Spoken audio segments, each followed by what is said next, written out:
cambios de voz, fuerza descomunal, levitación. Estos son solo algunos de los síntomas clásicos de la posesión demoníaca. Hoy, las historias que traemos para ustedes tratan sobre este peculiar tema, sobre el ataque de los espíritus del infierno sobre un cuerpo humano. Así que espero que estén preparados para los relatos del día de hoy, con su bebida preferida a la mano, con sus seres queridos reunidos, la luz apagada y la voluntad de llegar hasta el final de estas historias. Hola Mario y todos los que nos escuchan. Me llamo Laura, tengo 55 años y hoy me he animado a compartirles la historia de mi hermano Daniel, mi hermano mayor, quien desafortunadamente ya no está con nosotros. Por allá de los años 70, durante un tiempo, mi hermano vivió con unos tíos en un barrio de Azcapotzalco, en la Ciudad de México. Se había vuelto aprendiz de panadero, y como sabrán, ese oficio le representaba despertar e iniciar sus labores de madrugada, cerca de las 4 de la mañana. Así que aquel día, como muchos otros, se levantó y salió de casa de mi tía cerca de las 3:45 y se dispuso a caminar las cuadras necesarias para llegar a la panadería a las 4 de la mañana. Las calles estaban solitarias a esa hora. Pero pronto mi hermano comenzó a escuchar voces.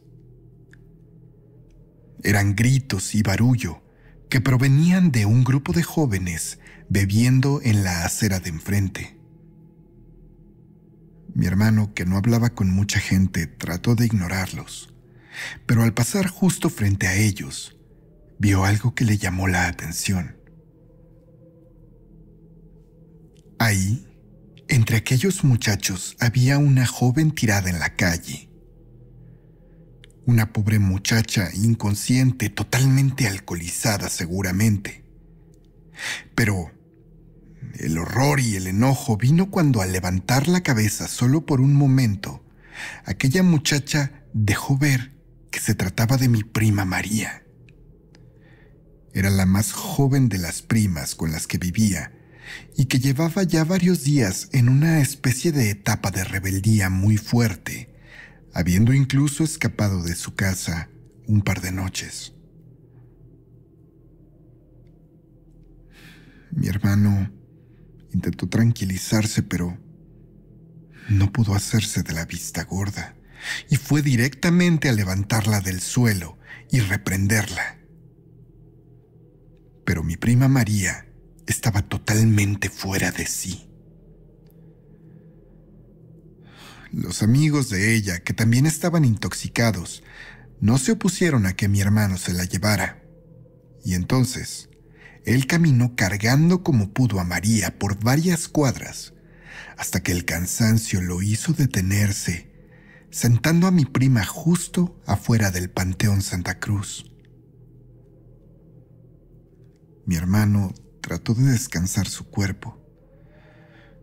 Comenzó a estirar los brazos, a abrir y cerrar las manos, pero también comenzó a decirle a María que despertara, que él ya no podía cargarla más, y que aparte, aquello iba a arruinarle su día porque iba a estar muy agotado para trabajar bien en la panadería. Y así, entre reclamos y jalones intentando levantarla, mi prima Mari comenzó a reír. Pero no lo hizo con su voz normal, sino con una voz macabra, que hizo que mi hermano la soltara de inmediato y diera unos pasos atrás, mientras aquello que lucía como mi prima se levantó casi de manera recta, sin utilizar las rodillas ni los brazos para ayudarse.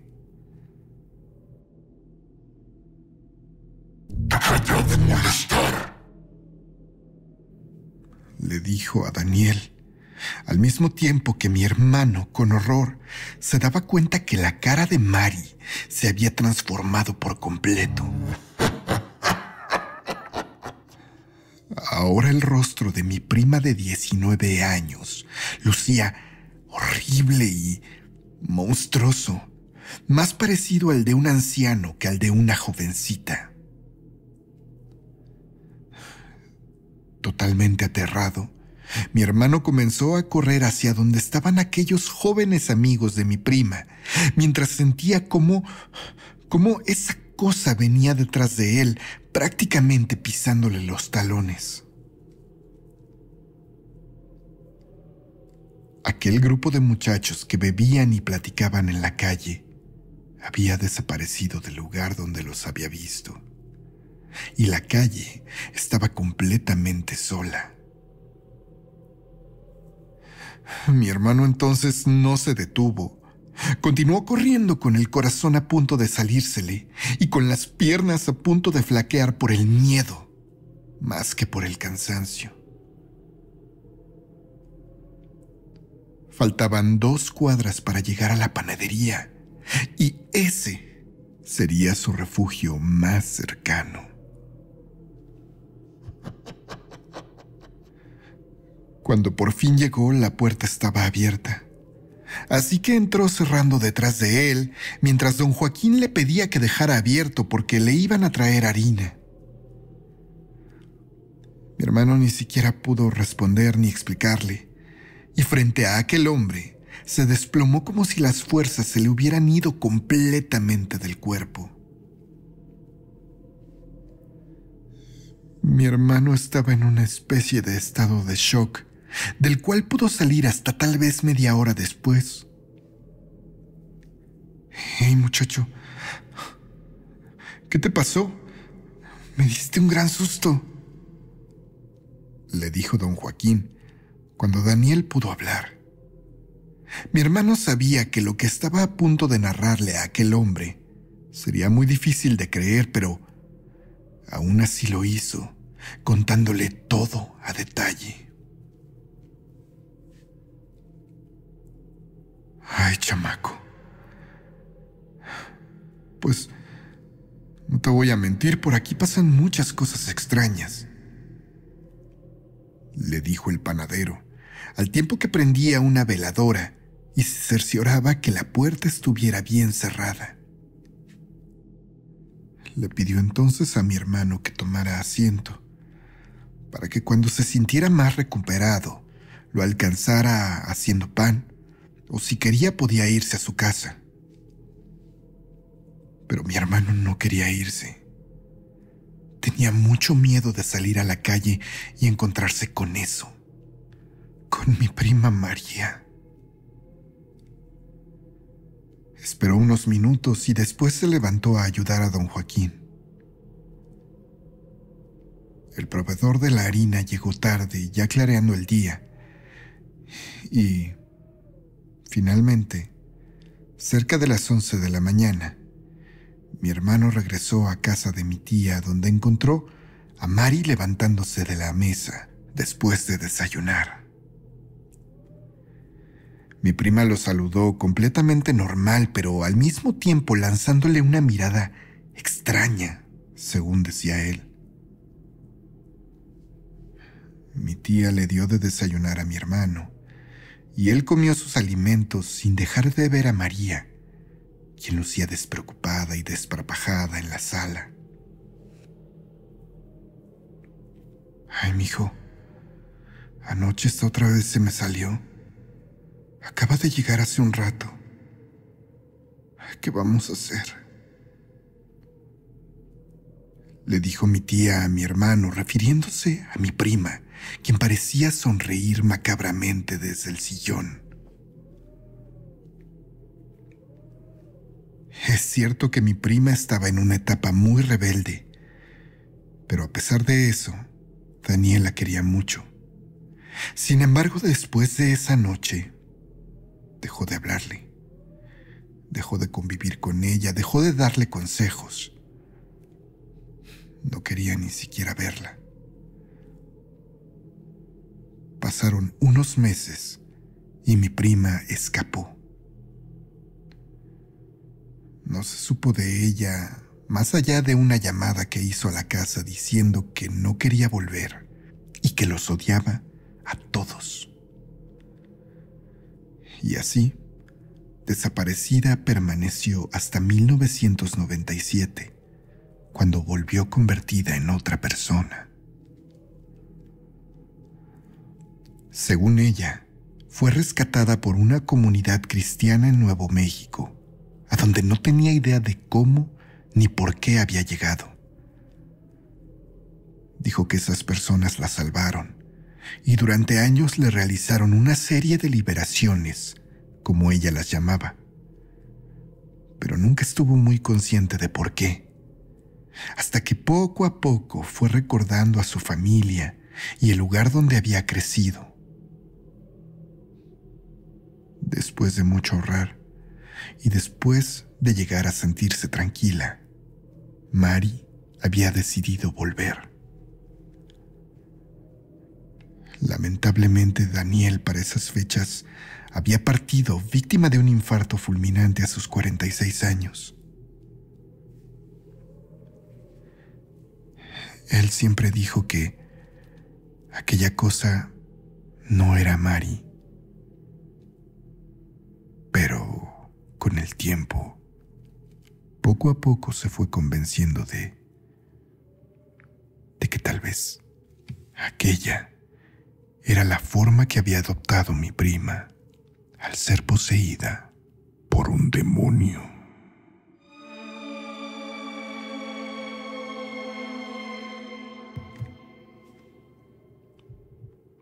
Hola, mi nombre es Nicole y me gustaría relatarte una historia que mi bisabuela me contó hace poco.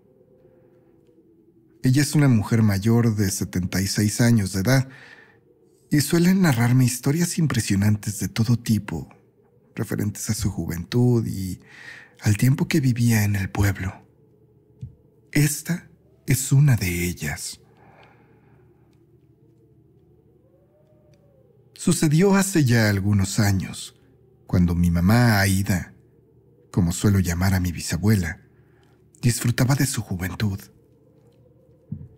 Al ser una mujer siempre muy apegada a la Iglesia Católica, ejercía como catequista y ayudante del padre en turno, llevándose excelente con él. Aquel día se llevaba a cabo una celebración algo importante para los feligreses.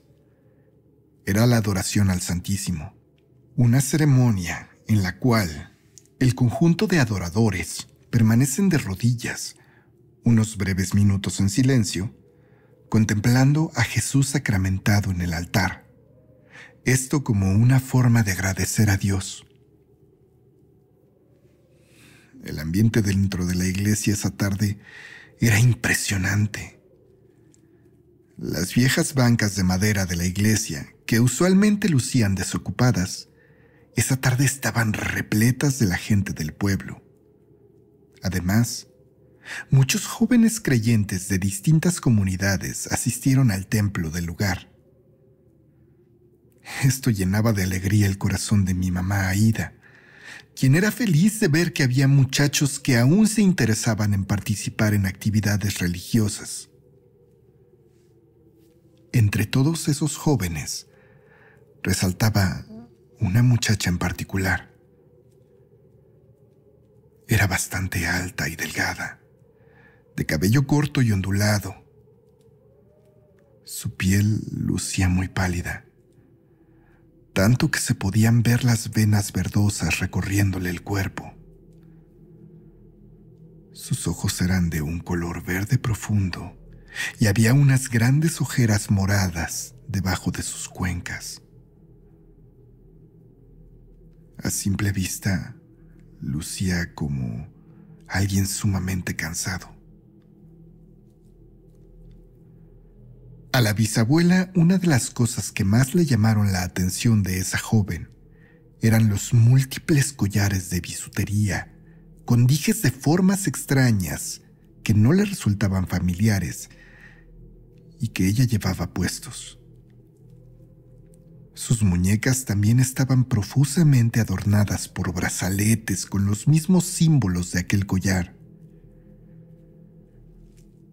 Era extraña y muy peculiar aquella joven, tanto que no solo mi bisabuela, sino 4 catequistas más, al igual que el padre, fueron atraídos por su presencia, que resultaba magnéticamente inquietante.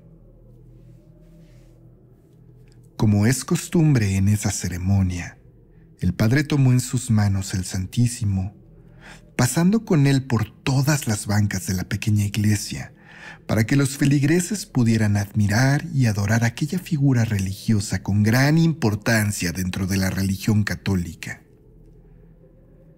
Mientras tanto, las catequistas se encontraban en el altar. Fue en ese momento que el padre pasó por las bancas donde los jóvenes estaban ubicados.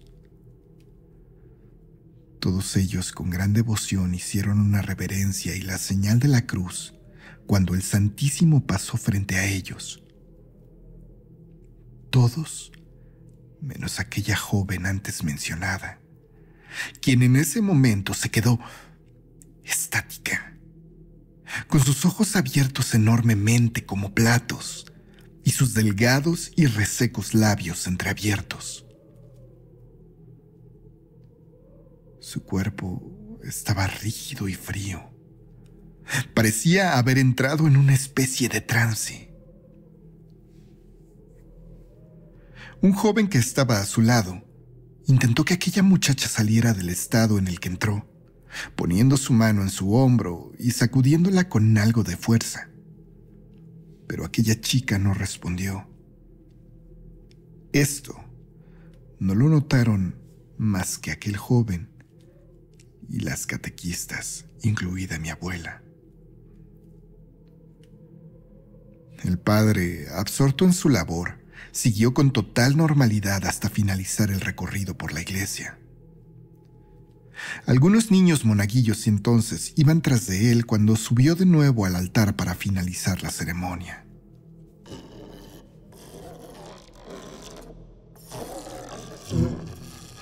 Aquella joven se levantó de golpe de su asiento y con el ruido que hizo atrajo la atención de todos los feligreses, quienes en respuesta voltearon a verla.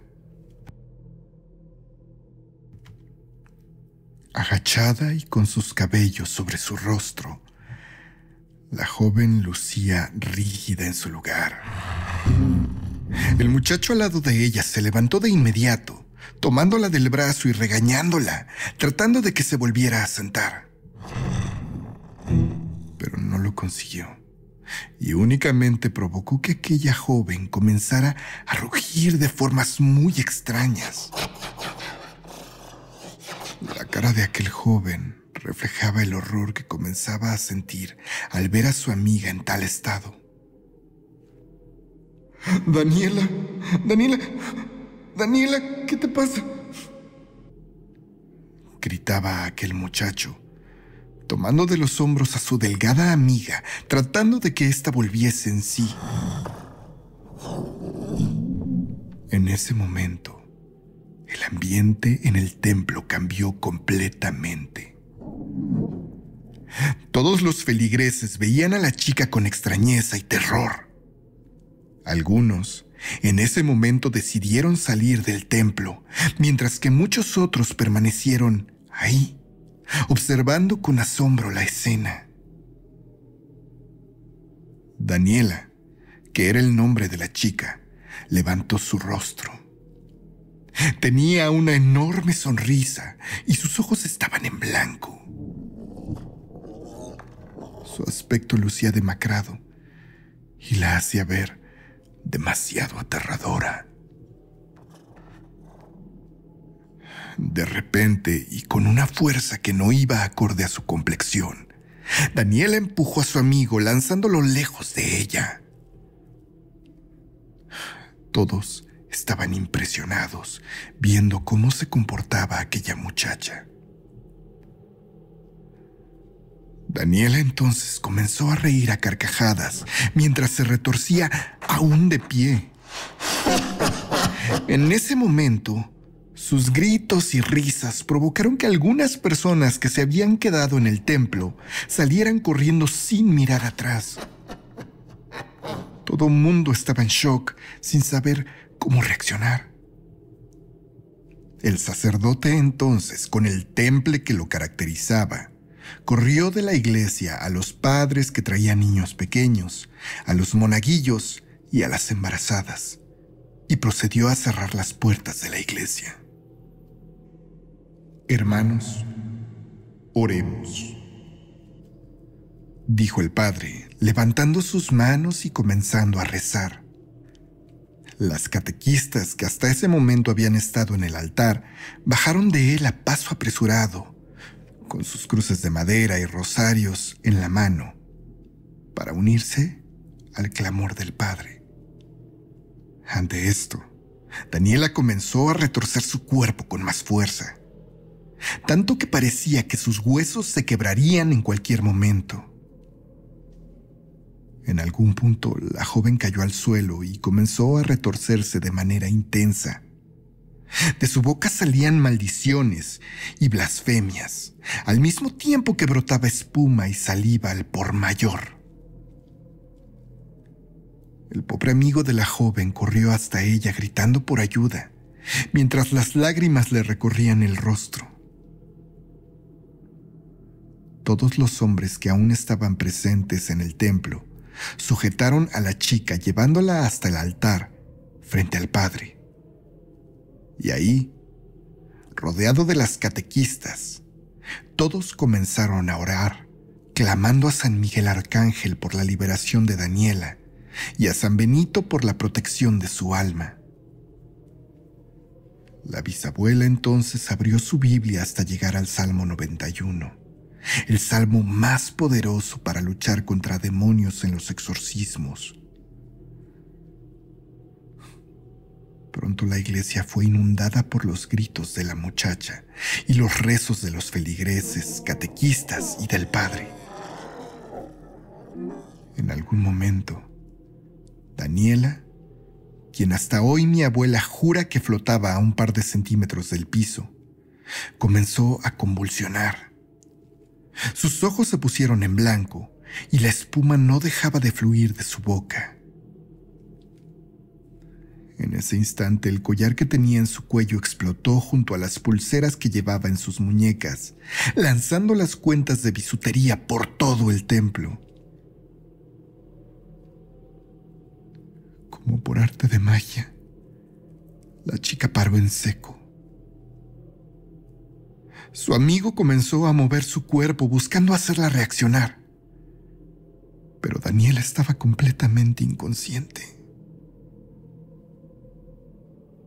El padre entonces tomó un poco de agua bendita y comenzó a rociarla sobre todos los presentes, recordándoles que estaban en la gracia de Dios. Daniela no reaccionó, sino hasta que el sacerdote prácticamente mojó por completo su cabeza con el agua bendita. Cuando despertó lo hizo confundida, mareada y extremadamente cansada, como si hubiera salido de una profunda borrachera y sin poder recordar mucho de lo que había pasado. Se sentó entonces en una de las bancas del templo, donde sin mucha explicación comenzó a llorar sin poder detenerse. Mi abuela se acercó a ella asegurándole que ya todo había pasado y ofreciéndole su cruz de madera como regalo. El templo se volvió a sentir como antes. La calidez de los feligreses pronto volvió a inundarlo todo, mientras Daniela era acompañada a casa por sus amigos. Fue así como mi abuela tuvo, sin quererlo ni buscarlo, un enfrentamiento con el maligno, que sin duda determinó el papel de su fe en los años venideros. Ella siempre fue una guerrera del bien. Y sí, Esta no fue la única pelea que tuvo contra el mal.